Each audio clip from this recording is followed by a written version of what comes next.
People of YouTube, I present to you from the very depths of my chamber, Derek. This is Derek. He is one of my many stuffed animals.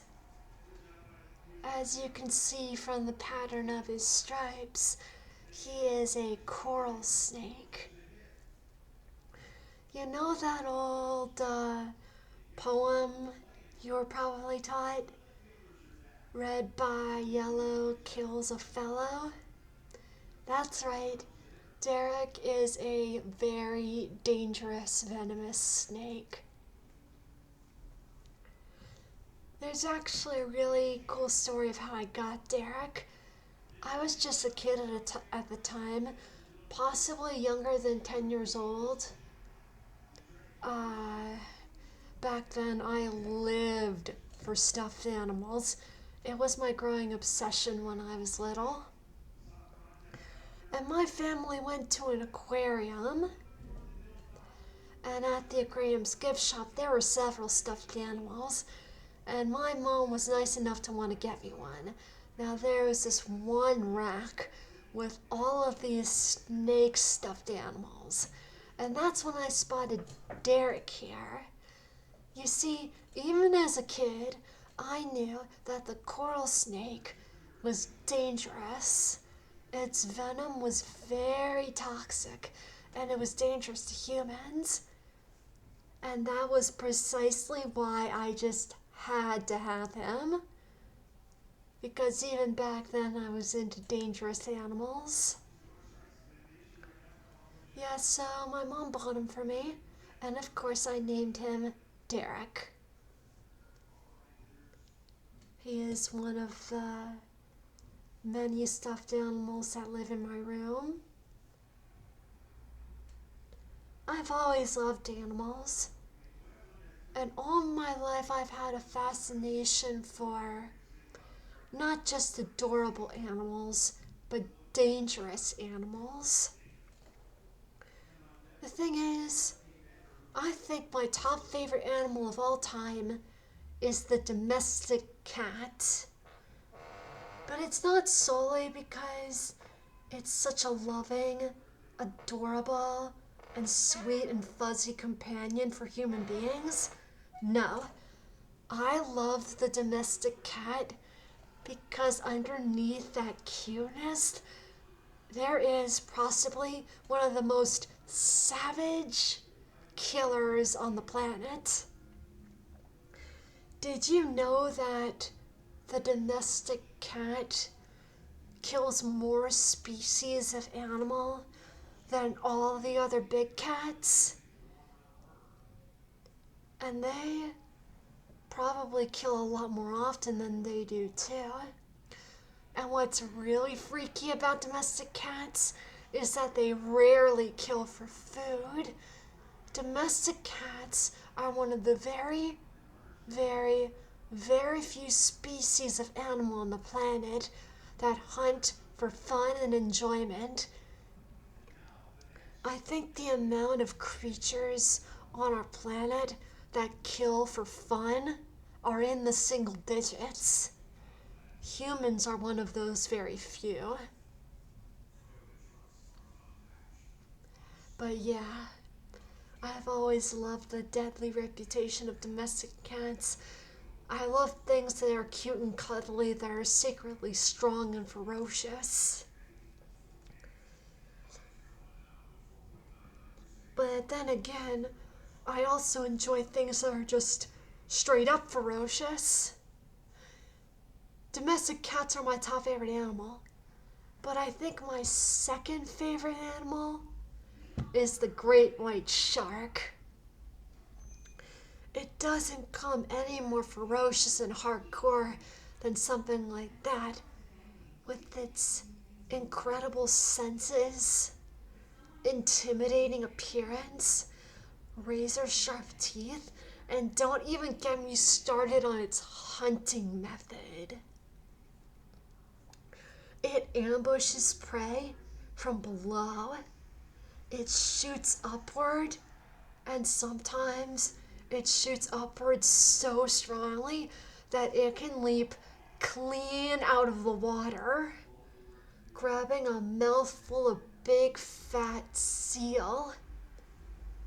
Or, in some cases, a person's arm or leg. Yeesh. There was this one time I saw a video of someone getting into the ocean during a cruise. A great white shark attacked her and took her leg off in one bite. I didn't actually see it happen. I saw the shark move in toward her, and then the camera panned away. Yikes. But yeah, that's why I would never go straight up in the ocean. That's why I stick to just being on the shores, on the beaches. You don't want to mess with sharks. They are extremely ferocious and deadly predators. Ironically, one of the world's smallest sharks is actually the most dangerous. The bull shark. Bull sharks are the most dangerous sharks that kill more humans than any other because of how aggressive they are. It's the likelihood of them attacking that really makes them so dangerous. Usually, when a person is killed by a shark, it's usually the result of blood loss. Sharks don't like humans because we're not fatty enough. But yeah, did you know that out of all animals on the planet, the sharks have the most extraordinary senses? Their hearing, their sense of smell, their sense of touch, their sense of sight, and don't forget their sixth sense. Sharks have the ability to sense the electrical currents generated by all living creatures every time they move a muscle. In fact, they're so sensitive, they can detect half a billionth of a volt. I actually gave that sixth sense to some of my oceanic fantasy characters. When you see them flicking their fingers like this, that's them using their sixth sense to detect the electrical pulses of all the living things surrounding them within about a mile or a 2-mile radius. It's really handy. No one can ever spy on you because you can basically feel everything around you, even when they're buried under sand or something. Yeah, sharks are super awesome. Definitely one of my top favorite animals. But something that I also love, of course, is snakes. I've always thought of snakes as being so cool. So cool, so ferocious and hardcore, but also, in a way, kind of enchanting. Like, the way they move across the ground, the way they slither around. They move around without the use of arms or legs in that fluid, wavy motion. There's just something so enchanting about it. Something beautiful. I don't know. That sounds like something Steve Irwin would say, don't you think? But I think it's cool. I think it's mesmerizing. Yeah, and the many different patterns that snakes come in. Some are very beautiful. Some are green. Some are red. Some are red, yellow, black, and yeah. And then there's legendary cobras. Cobras are my favorite snakes because they look so cool and so badass when they stand up and flatten their necks, their cobra hood. I once made a 3D model of my own fantasy cobra. It was called the Crescent Cobra. In Maya, I found a way how to rig and properly animate a slithering snake, and I was really happy with that.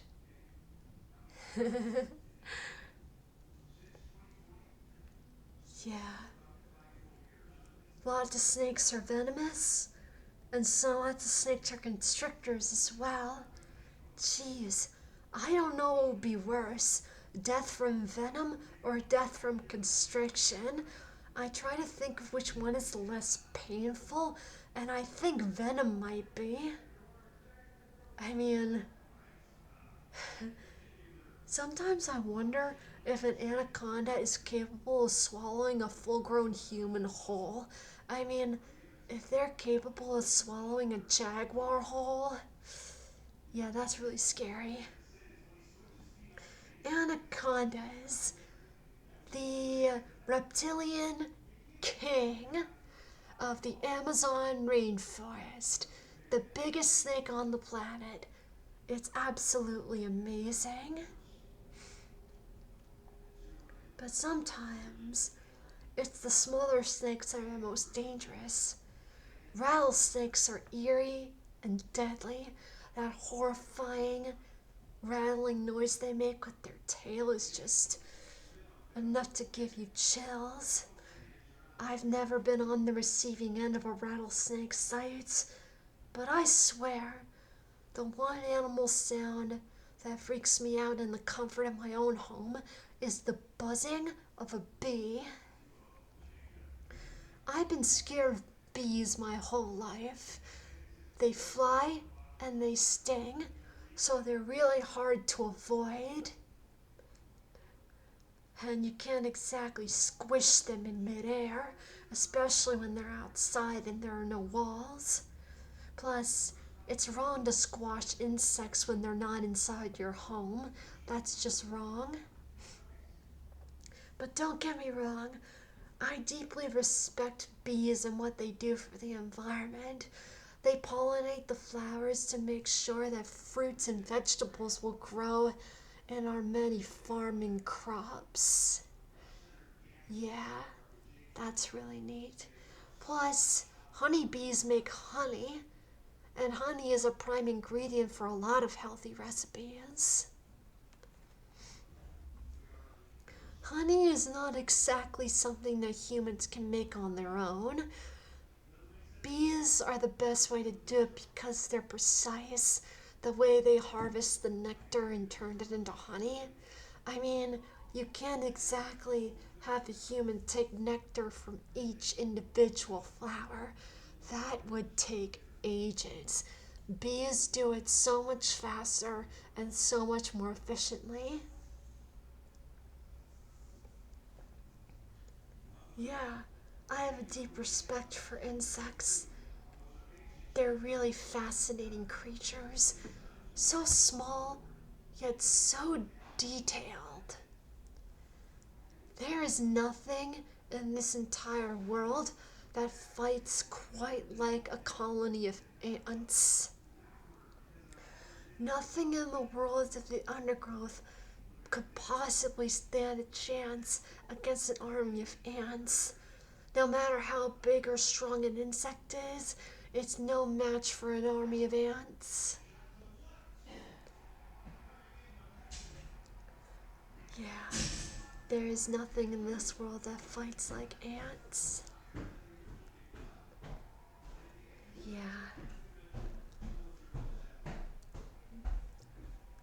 I've always been fascinated by animals.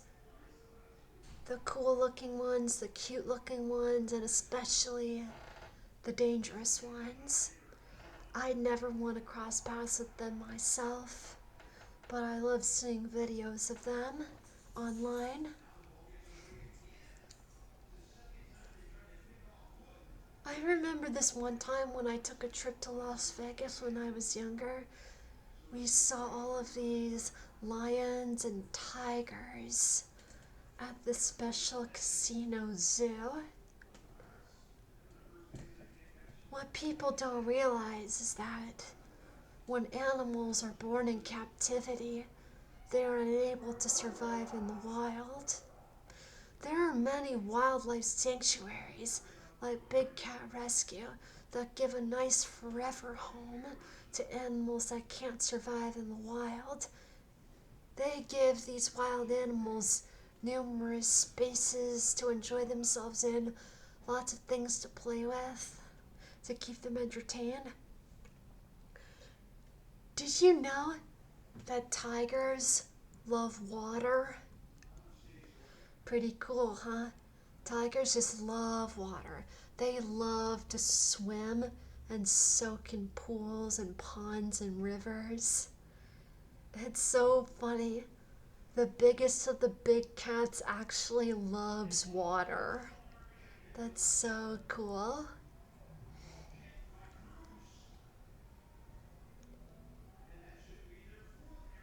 Speaking of dangerous animals, one of the most dangerous animals that I know of is called the box jellyfish.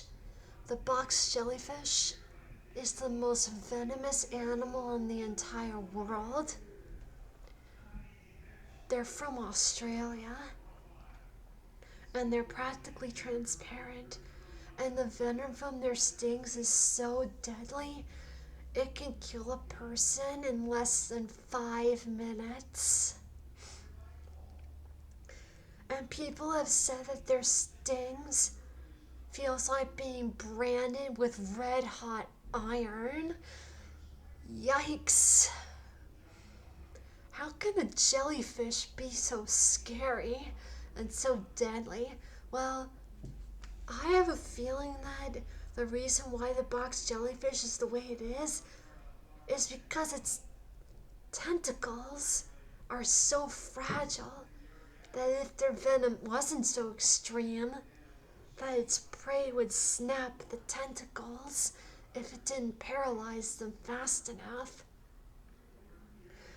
Pretty amazing that instead of evolving stronger, more durable tentacles, it just evolved a much deadlier venom. So I guess the whole evolution line decided to take a trip down a road that would leave humans in serious danger if they ever so much as touched a box jellyfish. There's also another unusual marine animal that's almost as deadly, and that's the cone snail. Again, the cone snail evolved so that its venom would be super strong to paralyze its prey so that it won't escape. It's slow, so its venom has evolved to be a very fast and deadly killer. And a cone snail is more incapable of killing a person. It's really scary. Luckily, cone snails only live in the ocean and coral reefs. Just don't go picking up a cone-shaped shell. You never know what might be lurking inside it. Coral reefs are a lot of fun to swim through. I did once on my vacation to Bermuda. It was so cool swimming with all of those wild fish. I remember at one point while I was swimming in the ocean there, people were throwing bread to the fish, and the fish were feeding frenzying on the bread. Someone actually threw a slice of bread right in front of me while I was in the water, and the fish frenzied right in front of me. And I was like, wait, whoa, nice fishy, good fishy. You don't want to take a bite of me, focus on the bread. Gosh, they were like a bunch of piranhas, those fish. But piranhas are so scary. As long as you're not bleeding or anything, you're safe. But those scary little fish, they're like, they can tear apart a cow carcass in a matter of seconds, leaving nothing but bones. Luckily, they only live I think in the Amazon rainforest.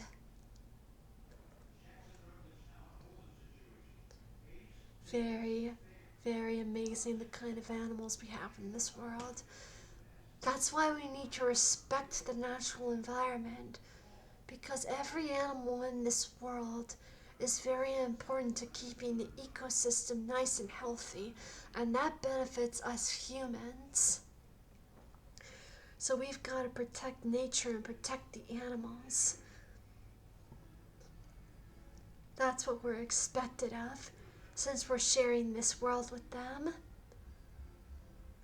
And if we humans ever want to survive in this crazy world, we have to be compassionate towards all living things. Yeah, but more on that in another video, maybe. Hope you guys enjoyed meeting Derek.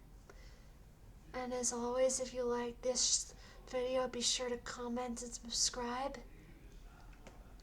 And in case you're interested in donating on Ko-Fi to help make my financial struggles a little easier and to possibly help encourage me to make more content, be sure to let me know.